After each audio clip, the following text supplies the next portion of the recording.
friends and strangers. I want to talk to you about a book that I'm really excited about called Nature and the Human Soul. It's by Bill Plotkin, and I started reading this book about 6 months ago. I've been reading it for a class, and I'm so excited about this book. It talks about a human development model for a sustainable culture, what Plotkin calls a eco or soul-centric culture, a culture that's centered around ecology and soul rather than the industrial growth society, which he says is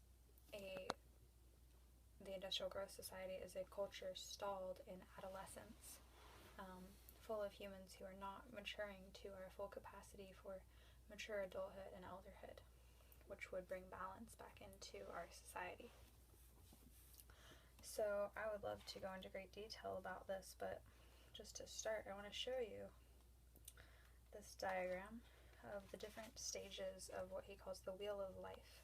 So this model of human development is based off of nature, so rather than going linearly from birth to death, it's a cycle. It's a circle that matches up with all sorts of significant symbolism from nature and from traditional cultures and indigenous cultures all over the world, past and present. It matches up at each stage and each rite of passage. There's 8 stages and 8 rites of passage between the stages, and each of those matches up with a time of day and a part time of the year, a season, and equinoxes or solstices or cross quarters for people who are pagan and or Wiccan or use any form of the pagan wheel of the year. This might look very similar. This wheel might be very similar to you because each rite of passage actually corresponds with one of the pagan holidays, as well as many other things. So I guess I'll talk a little bit about each of the stages. So the first stage of life he calls the innocent in the nest. And so each stage actually has an archetype, and then it has a location in nature. It's all about getting us back rooted in nature rather than in our industrial world that's separate from nature. And that's why he uses these locations that are natural locations like the nest. And that's what a baby is an infant. For the first few years of life, they're the innocent in the nest. And I might go into further detail about each of the stages in later videos, but right now I just want to go over the basics. So the second stage is late or middle childhood. There's 2 stages for each part of life, 2 for childhood, 2 for adolescence, 2 for adulthood, and 2 for elderhood. So we've got the innocent in the nest for early childhood, the explorer in the garden for middle childhood. So this is like after a child is big enough to be able to walk and talk, but they still need a safe space like a garden to have some limits about how far they go and still be protected by their family. The third stage marks a significant shift. It's the first stage of adolescence, early adolescence, and that's the thespian at the oasis. So thespian meaning like scholar, and the oasis being the cultural oasis. There's an awakening that happens at puberty where you realize that there's just so much to learn out there, and so it's the oasis of culture, of society, of stepping outside of your family and starting to be a part of the larger world. And that also includes sexuality, because puberty becomes your first initiation into sexuality, and that is also an oasis that goes deep that the thespian begins to drink from. The fourth stage is the wanderer in the cocoon, and this is late adolescence, and this is really significant stage too. It's really it's a whole stage that's practically like a rite of passage into itself, because this is a time when the individual individual leaves behind not only what they came to know as a child from their family, but also their initial identity that they created as an early adolescent. And they start exploring the mysteries of their own psyche, their emotions, emotional wounds that they sustained as a child, and really going within to the depths of mystery and psyche. And what they find there is, hopefully, is their soul, which Plotkin defines in a very specific way.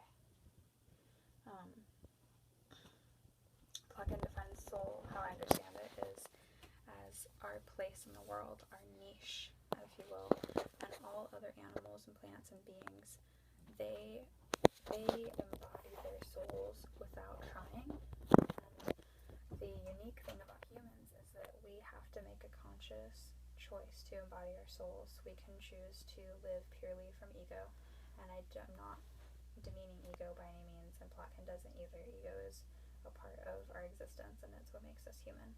But the ideal that this model proposes is that our egos are in service to our souls, not that we get rid of them, because then we would not be human anymore. So hopefully during the cocoon stage, which is when you go within, you encounter your soul, you get some clue as to your life purpose, and then you go through the rite of passage called soul initiation. And then you become an adult, you start embodying your soul, and you're the apprentice of the wellspring. And so that's the archetype is apprentice, and the wellspring is, finding where water comes up out of the earth naturally. It's different from the oasis. The oasis is human created because that's like a well that humans dug. And this is natural, and it's really what it means is that we're learning to apprentice to the wellspring of soul, learning these things, learning how to embody our purpose, what our niche is, how we can give our gifts to our culture, gifts that nature gave to us. And then the next stage of life is late adulthood, which is the artisan and the wild orchard. And that's when the adult transitions from using cultural forms that were already created to embody their soul, and transitions more into making their own new forms, creating something that's never been seen before. And it's the wild orchard because it's like apples that are open pollinated and allowed to cross pollinate to make new breeds, and maybe they don't always turn out so sweet, but if you don't allow apples to cross pollinate, you don't never have the opportunity to create new varieties. So that's the idea there. Next we have the master and the grove of elders. So that's early elderhood, and the elder has a lot of tasks this early elderhood stage has a lot of tasks related to all the previous stages. They protect the innocence and wonder of children. They help mentor and initiate adolescents in general in confronting their own depths. They also help to mentor adults who have a similar soul purpose to them. They can help initiate all adolescents in going within themselves, but they would specifically mentor adults who have similar gifts to bring as them. And they also help to guide the evolution of the culture and maintain balance between culture and nature, between the natural world and the human community.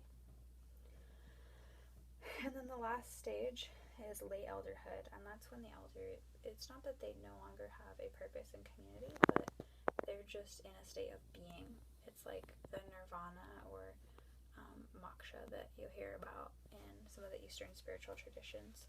They've gone through all these stages. They've really experienced every aspect of being a human to its fullness, and through that they've reached a form of enlightenment where they're really in touch with the whole universe, and just their presence brings that awareness of being a member of the universe to the whole community, and as they give that gift, they prepare to surrender to death. So,